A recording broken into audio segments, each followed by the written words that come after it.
Hello दोस्तों, स्वागत है आपका साइंस और टेक्नोलॉजी की इस दुनिया में। इस वीडियो में हम आपको बताने जा रहे हैं कि हमारी डेली लाइफ में इस्तेमाल होने वाले फूड प्रोडक्ट्स और कुछ बेहद जरूरी चीजों को आखिर फैक्ट्री में किस तरह से तैयार किया जाता है। तो चलिए बिना किसी देरी के वीडियो को शुरू करते हैं। Tomato ketchup making. Tomato ketchup आजकल हर फास्ट फूड में इस्तेमाल की जाने वाली चीज है। इसके बिना फास्ट फूड इंडस्ट्री अधूरी है। तो आइए जानते हैं आखिर इसको फैक्ट्रीज में बनाया कैसे जाता है। टोमेटो केचप बनाने के लिए सबसे पहले टोमेटो के खेतों में बड़े स्केल पर टोमेटो हार्वेस्ट किया जाता है। इसके लिए बड़ी बड़ी ऑटोमेटिक हार्वेस्टिंग मशीनों का इस्तेमाल किया जाता है। ये ऑटोमेटिक मशीनें टमाटर के पौधों को डायरेक्ट ही जमीन से काटकर उन्हें कन्वेयर के थ्रू अंदर कंटेनर में ले दी जाती है और यहाँ अंदर लगी फिल्टर मशीनें टमाटर को उनके पौधों से सेपरेट करते हुए उसमें से टमाटर को अलग कर देती है और इस टमाटर को ये अलग कंटेनर में इकट्ठा कर दी जाती है। जब ये मशीन टमाटर के पूरे पौधे को काटती है तो इसमें कच्चे और पक्के सभी तरह के टमाटर आ जाते हैं। इसलिए फिर एक ऑटोमेटिक स्कैनर के जरिए इसमें से सफेद वाले टमाटर यानी कि कच्चे टमाटर को इनमें से फिल्टर कर लिया जाता है। फिर इन टमाटर को एक अलग कंटेनर में लोड किया जाता है। फिर इन सभी पके हुए टमाटर को टोमेटो केचप बनाने की फैक्ट्री तक लाया जाता है। यहाँ इन सभी टमाटर को एक बड़े पानी के कंटेनर में डाला जाता है।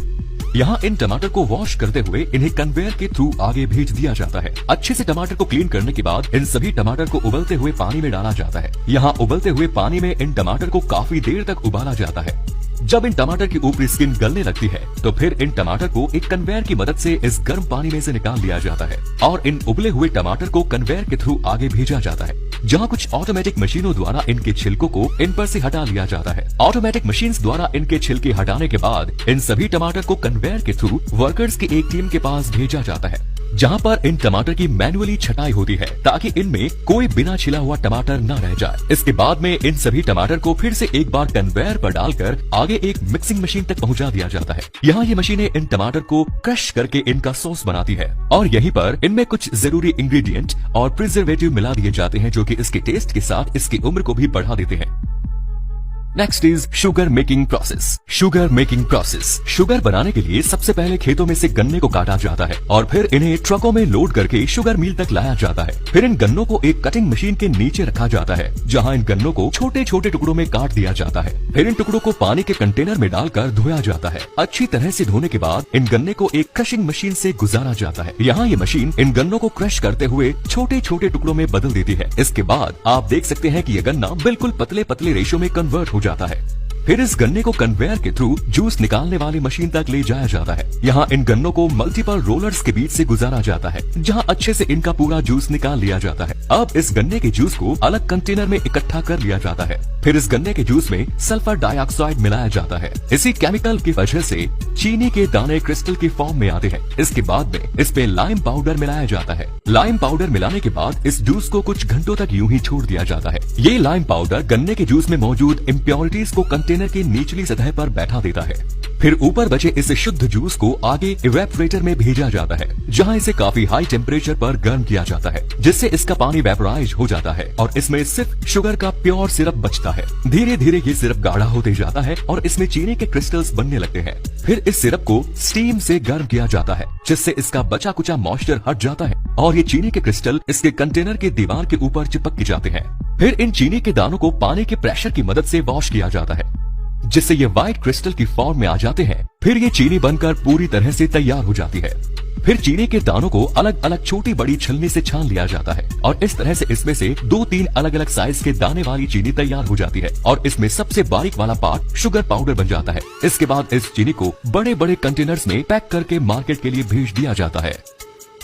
Next is jaggery making. Jaggery यानी कि गुड़ बनाने की प्रोसेस भी लगभग शुगर बनाने की प्रोसेस के जैसे ही होती है। इसमें भी गन्नों को खेतों से काटकर उन्हें ट्रक में लोड करके फैक्ट्रीज तक लाया जाता है। यहाँ इन गन्नों को डायरेक्टली ही जूसिंग मशीन में डाल दिया जाता है, जहाँ इन गन्ने का जूस निकाल लिया जाता है। इसके बाद इससे निकले जूस को एक छलनी से छानते हुए एक अलग कंटेनर में जमा कर लिया जाता है और जूस निकालने के बाद गन्ने के छिलके को अलग जगह पर धूप में सुखा दिया जाता है और फिर इस गन्ने के जूस को एक बड़े कंटेनर में ले लिया जाता है, जहाँ इसे आग के ऊपर पकाया जाता है। आपको बता दें कि इस गन्ने को पकाने में जो ईंधन लगता है उसमें इसी के छिलके को सूखने के बाद जलाकर इस्तेमाल किया जाता है। जब ये गन्ने का रस उबलने लगता है तो इसमें ऊपर की तरफ इम्प्योरिटीज जमा होने लगती है। इस गंदगी को कुछ वर्कर्स द्वारा बड़े बड़े चम्मच में भरकर अलग किया जाता है। ये प्रोसेस कई घंटों तक की जाती है जब तक कि इसकी प्यूरी इम्प्योरिटीज खत्म न हो जाए। ऐसा करते हुए इसमें गन्ने का रस गाढ़ा और शुद्ध होते जाता है। फिर इसे बचे हुए शुद्ध गन्ने के रस में थोड़ा सा बेकिंग सोडा मिलाया जाता है।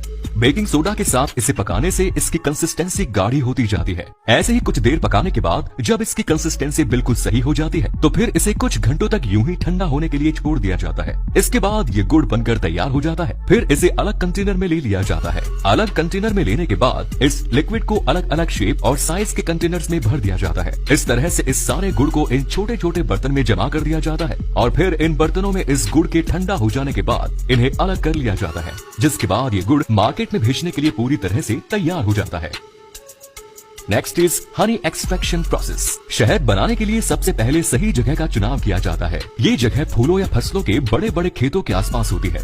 यहाँ सबसे पहले शहद के कई सारे बॉक्सेस को रख दिया जाता है। इन बॉक्स के अंदर कई सारे मधुमक्खी के आर्टिफिशियल छत्ते होते हैं। फिर इन खाली छत्तों में पालतू मधुमक्खियों को छोड़ दिया जाता है। ये मधुमक्खियाँ आसपास के फूलों से रस को लेकर इनमें इकट्ठा कर दी जाती है। कुछ दिनों बाद मधुमक्खियों के इन बॉक्सेस को खोलकर चेक किया जाता है। जब इनमें शहद अच्छी मात्रा में भर जाता है तो फिर इन छत्तों को इन बॉक्सेस से एक एक करके निकाला जाता है और इस पर से मधुमक्खियों को हटाया जाता है। इसके बाद इन छत्तों को डायरेक्टली ही शहद निकालने वाली जगह पर ले जाया जाता है। यहाँ सबसे पहले मधुमक्खी के छत्ते को एक मशीन के ऊपर रखा जाता है और यहाँ इनके छत्तों के ऊपर वाले ढक्कन को हटा दिया जाता है ताकि शहद को इनमें से निकालना आसान हो जाए। आप देख सकते हैं किस तरह से इनके ऊपर की ओपनिंग को हटाया जा रहा है। इसके बाद सभी छत्तों को एक एक्सट्रैक्टिंग मशीन में डाला जाता है।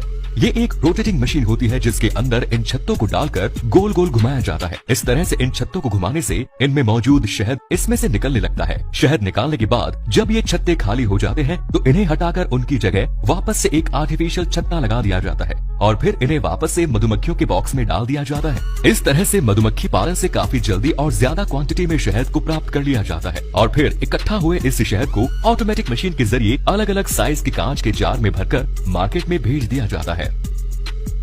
तो आप सभी को इन फूड प्रोसेसिंग मशीनों के द्वारा इन प्रोडक्ट को बनता देखकर कैसा लगा, अपने विचार कमेंट बॉक्स में जरूर दीजिए। अगर आपको ये वीडियो पसंद आया तो प्लीज लाइक और शेयर करना ना भूलें। ऐसे ही इंटरेस्टिंग नॉलेज से भरे और वीडियोस के लिए हमारे चैनल को सब्सक्राइब